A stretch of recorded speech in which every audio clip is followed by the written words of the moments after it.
দুপুর বন্ধুরা, চলো আজকেও ঝটপট মেনু নিয়ে চলে এসেছি। মেনুটা দেখে কার জিভে জল আসছে অবশ্যই কমেন্টে জানিয়ে। জল কিন্তু আসবে, এমন একটা মেনুতে রান্না আছে, মানে মেনু আছে, তো রান্না হয়েছে একটা তরকারি, তো জিভে অবশ্যই জল আসবে, মেয়েদের তো বিশেষ করে। তো দেখো, এটা হচ্ছে মাছের তেল দিয়ে বেগুন দিয়ে আলু দিয়ে ভাজা হয়েছে, খুব সুন্দর খেতে লাগে।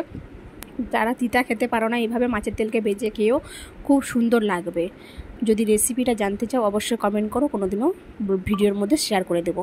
তারপরে দেখো হয়েছে এই, দেখো কার কার দেখে জিভে জল আসছে বলো। আমি কিন্তু খেয়েছি, মানে এটা হচ্ছে রবিবারের ভিডিও, আজকে তোমাদের সঙ্গে শেয়ার করছি। তো দেখো, আমি বলে দিচ্ছি কিন্তু এটা আজকের ভিডিও নয়, রবিবারের ভিডিও। তো আজকে কি রান্না হচ্ছে সেটা তোমরা ফটো পোস্টে দেখিয়ে দিবে দুপুরের।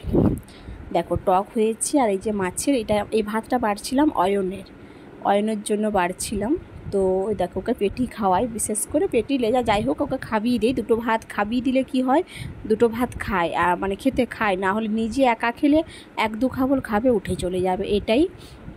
তো দেখো ওর জন্য আমি ভাত বাড়ছি, তার মধ্যে ভাত বাড়তে বাড়তে বৃষ্টি চলে এলো। তো ভাত বাড়া কমপ্লিট করে আমি চলে গেলাম ছাদে জামা কাপড়গুলো তুলে আনতে।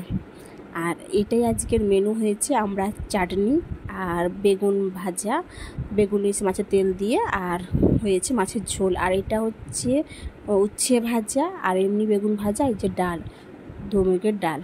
তো এটা হয়েছিল কারণ সোমবার দিন আমার দেওর হচ্ছে পুজো দিতে যাবে, তার জন্য ওর জন্য পার্সোনাল নিরামিষ করা হয়েছিল, সেটাও শেয়ার করলাম।